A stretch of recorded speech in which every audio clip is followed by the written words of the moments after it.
welcome to an exciting first edition of NAHB Power Hitters. I'm your host, Michael Thomas, here to speak with Jim Tobin. Jim Tobin is the Executive Vice President and the Chief Lobbyist for NAHB, National Association of Home Builders, a very important and powerful group that does a lot for home builders nationally. We're so excited and pleased to have him here today.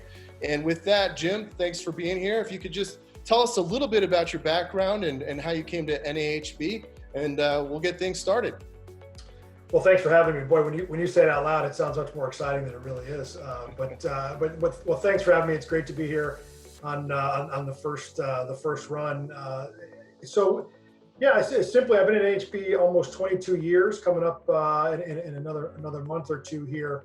And really started like a lot of people do in Washington, D.C. I worked on Capitol Hill, originally from Connecticut, and I worked for my home district congressman, moved down to Washington, D.C. in 1995, and worked for a couple of members who lost elections, won elections, and then finally got tired of seeing what happens every 2 years at election time, and was fortunate enough to land a spot at NAHB as a line lobbyist, where I was kind of an inch deep and a mile wide, and did a lot of the West Coast offices in the western part of the congressional delegations, the western part of the country, and then eventually worked my way up through to do environmental policy for the builders, did tax policy, until the point where I moved into more of the big chair, where I'm now head of the three important functions of our government affairs team, which is the federal lobbying team, our Bill Pack, our political action committee, as well as our state and local lobbying operation as well. So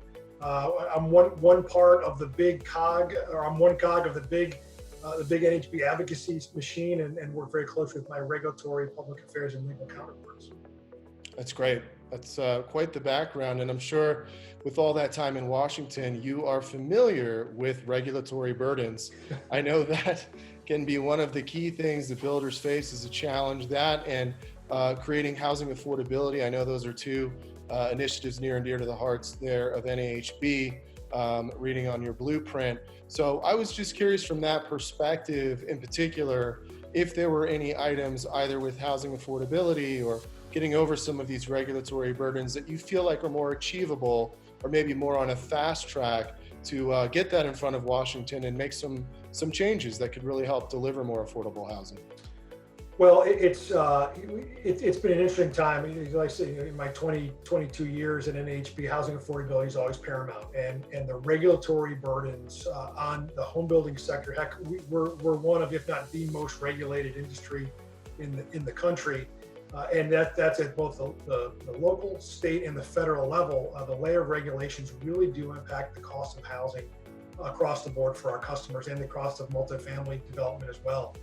In fact, NAHB did a study a couple of years ago. Almost 25% of the cost of a single-family unit and a full 33% of the cost of a rental unit are directly attributable to regulations at the local, state, and federal level. So for us, if we're going to talk about the affordability equation in this country, we know that housing affordability is virtually at an all-time low. And whether it's rural, suburban, or urban markets, housing affordability is a real issue, and trying to get more and more Americans to take advantage of ownership opportunities, or to take advantage of rental opportunities in places where they want to live, work, and play ultimately.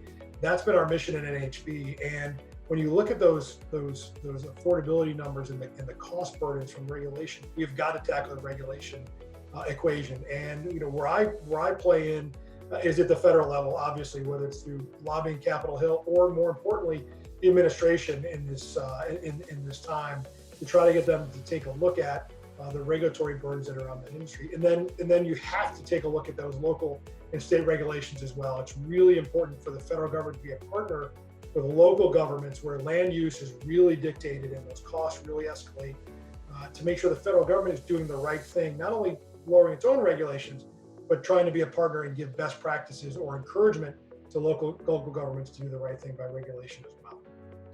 That's a key issue for sure. And it sounds like from what you're talking about at the federal level, you're doing your lobbying, but then also at the state, municipal levels. That's also very important.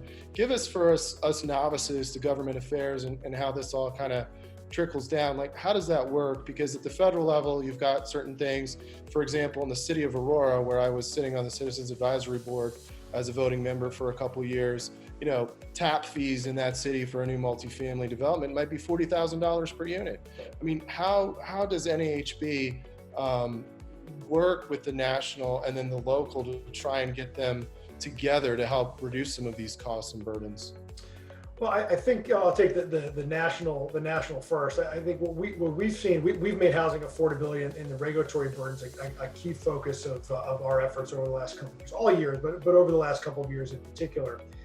And I will say that this administration has responded. Just a year ago, this past June, the president signed an executive order looking at housing affordability and the regulatory impacts on housing affordability. And we're actually eagerly anticipating the report as a result of that executive order. Secretary Carson at HUD has headed up a multi-jurisdictional or multi-administration effort to come up with that report. That report is now over at the White House, so we're hopeful that we'll see that released publicly in the next couple of months. That's going to give a roadmap for the kind of regulations that we want to see go away because they're duplicative or are no longer relevant. But more importantly, are there ways, and this is the nexus you're talking about, are there ways for the federal government, who doesn't have, and we certainly don't want the federal government having direct control over local land use decisions, but is there a way for grants to be given to localities if they do the right thing by housing, whether it's master planning, whether it's making sure that the transportation needs accentuate and complement the areas of growth in communities? Are there ways that we can find lower impact fees, that we can talk about inclusionary zoning in the right way? What are the ways the federal government can play a role in giving transportation dollars to counties or cities that are, again, doing the right thing? And I think that's where the federal government has its biggest role. Think of it more as a carrot approach rather than a stick approach. Yeah, that's great. I mean, one thing I've seen be a difference maker for affordable housing developers seems to be that nonprofit status and partnership, which can lead them to either some form of tax abatement, or frankly, maybe they're not really paying property taxes at all. And as you know, in affordable housing development, every penny counts. So that's one way I've seen that work. But clearly you can't say to everybody needs a nonprofit or a nonprofit partner now to make this work. Yeah, and we have to change the way we talk about housing and housing affordability. Too oftentimes, housing affordability it gets flipped on its head, and we talk about affordable housing. We talk about subsidized housing, whether it's Section 8, whether it's the low-income housing tax credit, about working with nonprofits in particular. And sometimes what happens, we run into NIMBYs who don't want those kind of developments in their towns. We need affordable housing across the board for the low end of the spectrum. But what we need to talk about when we talk about housing affordability is workforce housing. We need to find a place, whether it's apartments or ownership, where people who want to live and work in the communities they serve. Yes, we want to talk about first responders, our healthcare professionals, our firefighters, our teachers, our police, the people who serve our community. We want to make sure they have safe housing in the communities that they serve.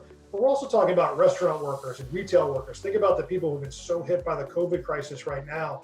That's who we need to focus on. And if we can drive down the cost of housing, that's who we're going to take care of. And again, it's really important how we talk about it. It's housing affordability for everybody.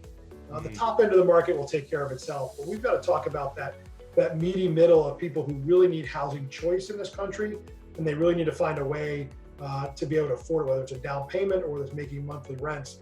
Those are the people that are most affected, certainly by the COVID crisis, but certainly the ones squeezed by the inability to produce an affordable unit. That's great to hear. And that's something that I've spent quite a bit of time thinking about too, with workforce housing development being so critical. Are there any proposals NAHB has regarding, again, like you were mentioning, some form of a carrot, I guess, to help developers along those lines? One example is, if you are serving, let's call it, sort of middle income range. There, as you know, there's not a tax credit to do that per se, or you're not going to get home funds or CDBG funds to develop that type of extremely needed housing. Are there any proposals or thoughts on what kind of carrot or what that carrot might look like? So I'll give you a great example. Financial Services Chairwoman Maxine Waters, she has a proposal that would actually create an add-on to the CDBG pot of money. Again, not taking away from the big pot of money that CDBG is, but a kind of a bubble, if you will, that it would allow localities to tap that extra money if they do the right thing by housing regulations, reducing burdens on the construction of housing. Looking at impact fees in a better way than I think some localities use in kind of a ham-handed way that really do drive up the cost of housing. But smarter housing policies, whether it's transit oriented or whether it's surface and roads oriented, but looking at it holistically and rewarding those communities that are trying to do the right things by housing regulations and driving housing prices down. So that's one example that we're supportive of. We're also working with the administration constantly. This administration has rolled back a lot of regulations over its 3.5 years in office. And again, we're waiting for that report to shine its light on more. But from one, I'll give you a really big one that NAHB has been pushing. That's the Waters of the U.S., a huge permitting program that is managed by the federal government that any land developer has to go through in order to get a federal permit to develop a piece of property, whether it's single family or multifamily, and mitigate if they are impacting wetlands. But that rule was rewritten earlier this year by the Trump administration to make it easier for developers to look at a piece of property and find and be able to easily see what wetlands are on there, what they have to mitigate for, or if there are no wetlands, and move forward.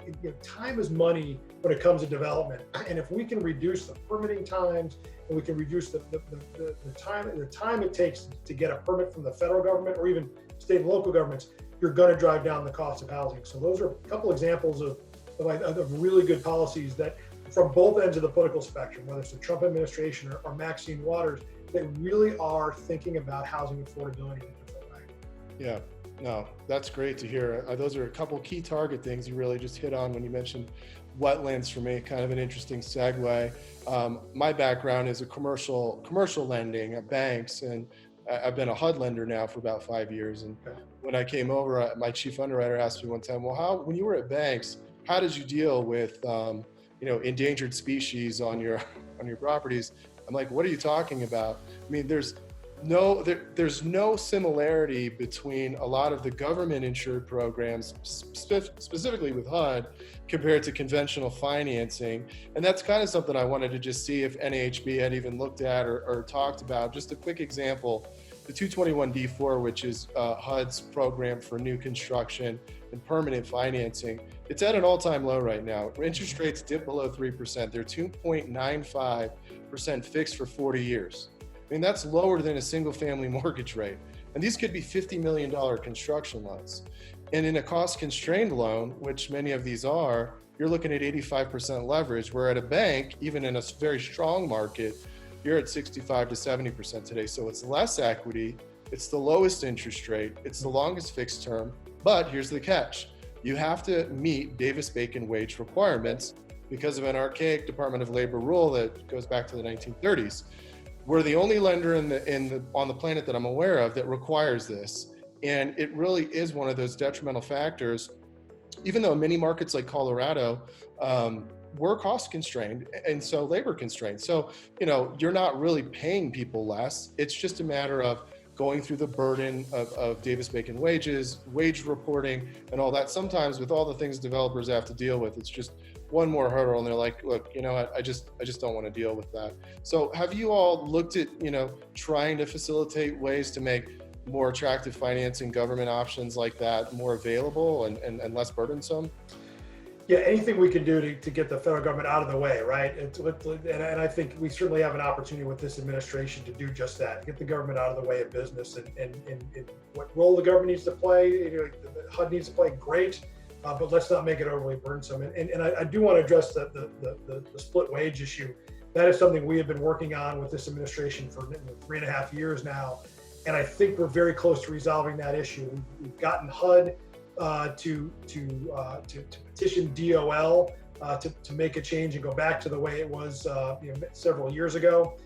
We've gotten DOL now to agree to that change, and it's now sitting at the White House. In fact, 2 weeks ago, I was on a call with the White House, with the domestic policy team, who kind of has to give the final blessing to that, explaining the issue to them, and encouraging them if they really want to keep housing going right now, and housing is really the bright spot in this economy. This is one of those small areas that just takes it's a very small tweak. There's no rulemaking. It's just kind of giving a final blessing by the White House, and it would make a big difference on our ability to control costs. So I am optimistic that we will get this over the next couple of months. And it's been long overdue, but we've been working very hard on that issue in particular, and I think we're coming close to a resolution on it, to the positive. That's great to hear. That's great to hear, and I know that's at the top of the mind of every HUD mortgagee in the country. And for our viewers that aren't familiar with what we're talking about with split wages, just a quick background: when you're doing a development deal, and you can jump in anytime too, Jim, you have these different wage decision buckets based on the type of work you're doing, whether it's 4 stories or 5 stories, or if you're doing horizontal work, site work, you could be classified as a kind of like a highway construction job. And in the old days when the law was enacted, $1 million used to be a whole lot of money. Nowadays, I mean, I don't know developers that are spending less than that on horizontal site development, especially with all the amenities that folks want today. Right. So the wages you have to pay on those commercial jobs are a lot higher. And then you've got your residential wages on the other part of it. And then you've got 2 wage decisions on a single development. It becomes not only a paperwork nightmare, but it also becomes a lot more costly. Right. So it's great to hear that you sound like we might be able to just kind of is my mother would say, from my lips to God's ears, right? Where I do feel like it goes. But you raise a great point. There's two sides. It's rare that on a construction site now, we're not talking about people making $7 an hour. The construction industry, because we're so low on qualified and skilled workers, we're paying more money right now. We're paying a great wage, great time to be a construction worker. That's number one. And the other piece is especially with our members, they really are small businesses. They are building those kind of 4-story garden-style apartments.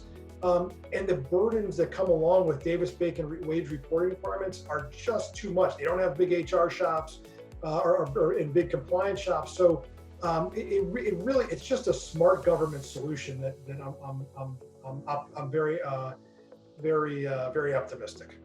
Yeah, and I'm in favor of underwriting and due diligence and a lot of the things that we do at HUD. I also like to point out that we are not funded, the loans are not funded by the government per se, they are insured by FHA. Exactly. And if all goes well, government never writes a dime to the developer. It is funded by private equity who buy the instruments because they're viewed so low risk. A couple of years back ago, I heard the Deputy Assistant Director of Multifamily at HUD talk about out of 11,000 mortgages, they had 6 that were 30 days past due.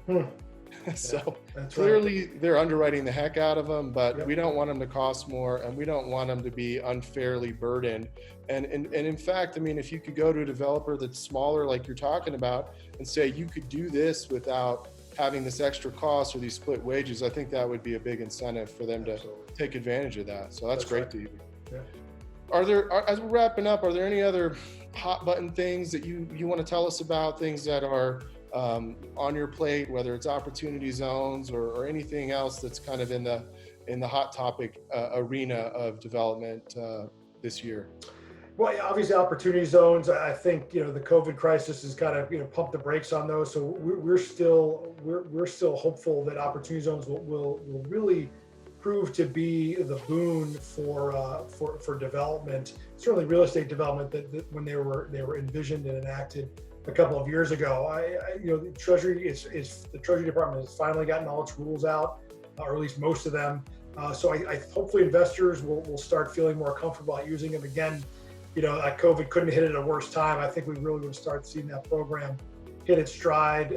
But we're going to come out of this crisis, and the opportunity zone law and program should be a great way to help us out of it. And then the only thing I would mention, we are working hammer and tong over the next 3 weeks to work on the next coronavirus legislation. You can call it the HEROES Act if you like the House bill. You can call it the CARES 2 Act if you're a Senate fan. But we are working on rental assistance. We're working on making sure that we've got people, like I mentioned, those workforce housing, are people working in restaurants and working in retail that are still struggling to get back to work, that we can keep them in an apartment or in a home and provide a means, whether it's either more direct government payments or making sure that unemployment insurance is adequate. But there are a lot of issues. We're working on Paycheck Protection Program loans to make sure that businesses that are still struggling have access to that good, cheap capital to keep their doors open, their people employed. So there's a lot of moving parts coming up. State and local money. We think it's really important for the federal government to help out state and local governments for the sheer reason that we don't want to see fees or taxes raised on housing right now. This is the wrong time to do that. If we can help state and local governments balance their books, the federal government can help them balance their books and stave off any kind of real estate increases or real estate fee increases. That would be really important for us right now too. So big negotiation coming up over the next 3 weeks, and NAHB will be right in the middle of it. Yeah, that's great. I mean, there was a study by the Aspen Institute that I saw through the National Low Income Housing Coalition talking about potential evictions. Gosh, we hope we don't get to that, right? But, some very big numbers, very scary numbers of 20 million potential. Right. If clearly that's if something wasn't done about it. I'm hoping the CARES 2 Act does address that. I think they were asking for 110 billion or so in emergency rental assistance. But, one thing I'll just throw out there to you is, as somebody, again, who voted on stuff like this for the city of Aurora when I was a member, emergency rental assistance only goes so far, right? I mean, at some point you've got to retrain people. If there's jobs that are lost in the retail sector, people have to find other work, other jobs. I mean, I'm a big fan of services and retraining the workforce so that we can keep those folks, that even if their restaurant closed and they can't really get back into that, there's training, there's a way for them to get back into that, which I think goes along with what you're talking about with workforce housing. Yeah, there's going to be some money in this for that exact purpose, for job training. And one of the things that we're hopeful, again, we have a deficit of qualified workers in the residential construction industry. And that too is a part of the reason why prices or houses are unaffordable, just because we can't get the workers on the job side. And again, time is money. So we've been pushing for job training money for the construction industry, that people who need jobs. There's a great paying job right down the block, working for a home builder, working for an apartment builder, that they can make a good wage and learn a great skill. So we're hopeful that we have to throw everything against the wall in this crisis and see what sticks, and we'll get through it. That's great. That's really great to hear. It sounds like you got all the top things under consideration and in the works. I look forward to seeing, some results. Hopefully we'll see some stuff that really helps our industry, like you're advocating for this year. And we're just grateful to have you on the episode. I just want to thank you for coming on. It's been exciting to talk with you. It's a pleasure to be here, and I look forward to hopefully being invited back in the future and talk more about what we accomplished and what we're looking for, what we're going to be pushing in the future. Sounds great. Great. Thank you. Jim Tobin, everybody. Thank you so much, Jim. We appreciate it. Thank you. Well, boy, that was really incredible. A lot of great information from Jim Tobin at NAHB. We do look forward to having him back on a future episode talking about things that have happened in Congress this year. This has been our first edition, our very exciting edition of NAHB Power Hitters. I'm your host, Michael Thomas, signing off.